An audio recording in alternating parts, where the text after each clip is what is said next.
Israel's attacks on Gaza amid starvation crisis.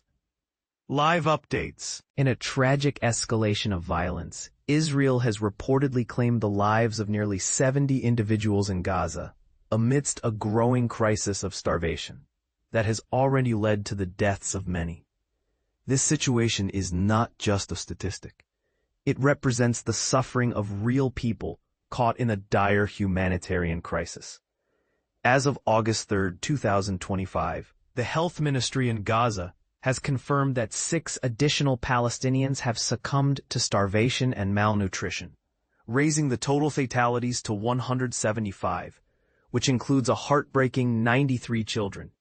This alarming figure highlights the severe impact of the ongoing conflict on the most vulnerable members of society. Today alone, Israeli military actions have resulted in the deaths of at least 69 people, with 37 of those being individuals desperately seeking aid. These attacks are not isolated incidents. They are part of a broader pattern of violence that has left many in Gaza in a state of despair. Moreover, the situation is further complicated by the recent storming of the Al-Aqsa Mosque compound in occupied East Jerusalem by far-right Israeli minister Itamar Ben-Gvir. This provocative act has drawn widespread condemnation from Palestinians and the Jordanian government, which oversees the holy site. But here's where it gets controversial. The international community's response to these events has been mixed, with some calling for immediate action to address the humanitarian crisis, while others remain silent. As we reflect on these developments, it raises important questions. What can be done to alleviate the suffering in Gaza? How can the international community effectively intervene in such complex conflicts? We invite you to share your thoughts and opinions in the comments below. Your voice matters in this critical conversation. Gaza humanitarian crisis.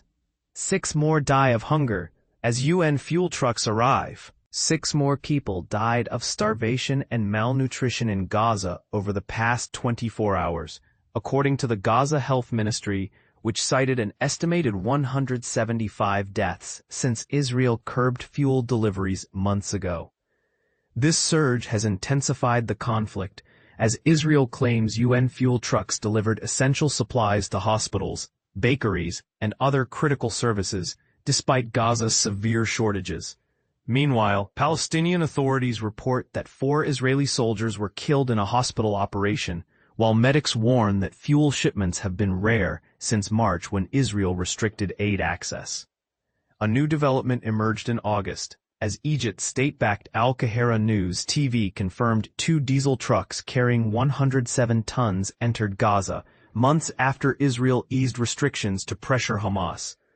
Kogat, the Israeli military agency coordinating aid, later reported that 4 UN fuel tankers entered to support operations in hospitals, public kitchens, and other essential services. However, no immediate confirmation was made whether these vehicles originated from Egypt.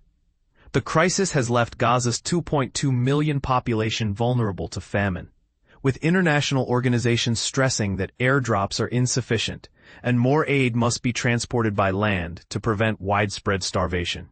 Belgium's Air Force dropped its first aid package into Gaza, supported by Jordan, while France initiated a series of airdrops, delivering 40 tons of humanitarian aid. Among the logistics, nearly 1,600 aid trucks arrived since Israel eased restrictions late in July, though many of these vehicles have been looted by displaced Palestinians and armed groups.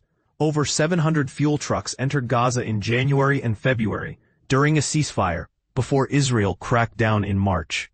The conflict, which began when Hamas killed over 1,200 people in a cross-border attack on southern Israel on October 7, 2023, has resulted in more than 60,000 fatalities, with 50 hostages still in Gaza, only 20 believed to be alive.